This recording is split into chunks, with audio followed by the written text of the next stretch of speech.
Bonjour, dans la vidéo d'aujourd'hui, nous allons apprendre à utiliser votre machine Texas Instruments modèle TI-82 ou modèle supérieur pour réaliser des simulations d'expériences aléatoires. Donc dans cette première partie, nous allons utiliser les fonctions aléatoires de notre machine et la fonction aléatoire de base qui va nous permettre d'obtenir aléatoirement, c'est-à-dire au hasard, un nombre compris entre 0 et 1. Cette fonction se trouve sous l'onglet Math, enfin, dans la rubrique Math, et la sous-rubrique PRB comme probabilité. Voilà. Si on regarde le menu qui nous est proposé, nous avons en 1 rand. Alors, une petite précision, pour vous, si vous êtes en train de manipuler en même temps que vous observez cette vidéo, vous n'avez pas les mêmes inscriptions, vous n'avez pas les mêmes notes. J'ai un modèle anglo-saxon, vous avez le modèle français, ce qui doit correspondre pour vous à nombre aléa. Cette première fonction, donc on va la valider, nous permet d'obtenir au hasard un nombre compris entre 0 et 1, la valeur 1 étant exclue, c'est-à-dire qu'on n'obtiendra jamais 1. Donc on peut recommencer l'expérience, vous voyez. Je peux, en rappuyant, je ne suis pas obligé de, rentrer la formule à nouveau. Il suffit juste d'appuyer sur Entrée et j'ai autant de tirages aléatoires que je veux. Bon, le seul problème, c'est que ce sont des nombres décimaux compris entre 0 et 1, et je le répète, 1 étant exclu. Pour nous, dans nos problèmes, nous sommes souvent amenés à réaliser des simulations de lancer de dés, de pièces de monnaie ou d'autres choses. Cette situation, enfin ce que nous propose la machine, ne nous convient pas. Donc on va utiliser d'autres fonctions fournies par la machine. On va dans Math, toujours dans la sous-partie probabilité. Et cette fois-ci, rubrique 5, moi il y a marqué rand INT, mais pour vous, c'est ENT aléa. Autrement dit, la machine va nous proposer, de réaliser un tirage aléatoire d'un nombre aléatoire, mais de ne prendre que sa partie entière. Donc, ça nous intéresse, puisque nous ne voulons que des parties entières. 5, donc ENT aléa ou rand INT, et on va préciser les bornes de notre tirage, de notre expérience aléatoire. C'est-à-dire, si je veux obtenir soit 0, soit 1, je vais mettre que mon tirage va se réaliser entre les valeurs 0 et 1. Attention, c'est séparé par une virgule, mais pas par la virgule ici que l'on utilise pour les nombres décimaux. Donc là maintenant, on a et on n'obtiendra uniquement que des 0 et des 1, ce qui est tout à fait logique puisque j'ai spécifié que je voulais être entre 0 et 1, et j'ai aussi spécifié que je ne voulais que des parties entières. Donc entre 0 et 1, des nombres entiers entre 0 et 1, il n'y en a pas 36, il y en a 2, soit 0, soit 1. Et j'obtiens donc un tirage aléatoire où je vais avoir soit 0, soit 1. Donc ça, c'est assez intéressant. Le seul inconvénient qu'on a dans cette situation par rapport au tableur, c'est que pour collecter les résultats, je suis obligé, à chaque fois que je réalise un tirage, de noter sur ma feuille le résultat pour ensuite faire la compilation, compter le nombre de 0 ou le nombre de 1, qui pourront être par exemple, on pourra se dire que 0 correspond à face et 1 à pile, et pour ensuite calculer mes fréquences. On a une autre possibilité, quelque chose qui est beaucoup plus pratique. On va continuer à utiliser notre partie probabilité, toujours, pardon, j'ai pas choisi la bonne fonction, toujours le 5, c'est-à-dire un nombre aléatoire entier compris pour nous entre 0 et 1 pour un lancer de dés par exemple, mais en rajoutant un critère comme 20, je vais spécifier à ma calculatrice que je veux un tirage aléatoire compris entre 0 et 1, donc obtenir soit 0, soit 1, et que je veux un échantillon de taille 20. Il va réaliser 20 lancers immédiatement. Voilà. J'ai mes résultats qui sont compilés ici. Alors ils n'apparaissent pas tous.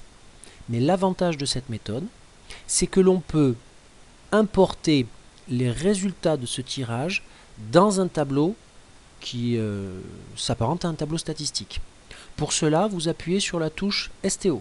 C'est de la mise en mémoire. Donc il va mettre ces résultats en mémoire et je vais lui demander de les mettre, si vous vous souvenez notre travail en statistique, avec les listes L1, L2, L3, etc., eh bien je vais lui demander de mettre les résultats de mon tirage, de mes 20 lancers de pièces, puisque c'est ce que je veux simuler, dans la liste L1. Voilà, c'est fait. Il me suffit de repasser dans la partie statistique, vous vous en souvenez, dans l'édition, et j'ai mes 20 résultats qui apparaissent. Voilà. Et alors ça, c'est très pratique puisque je peux remonter, je peux compter. Et en plus, souvenez-vous, en repassant dans la partie statistique, je peux classer mes résultats, ce qui va me permettre de compter plus facilement mes nombres de piles ou mes nombres de faces. Si je veux un tri croissant, je lui demande de faire un tri croissant, donc c'est la rubrique 2 pour moi. Pour vous, c'est aussi la rubrique 2, mais présentée différemment. Et que je veux qu'il me classe ma liste L1. Et voilà, c'est fait. Je reviens dans les statistiques et dans l'édition. Et je m'aperçois que sur 20 lancés, j'ai 1, 2, 3, 4, 5, 6, 7, 8, 9, 10.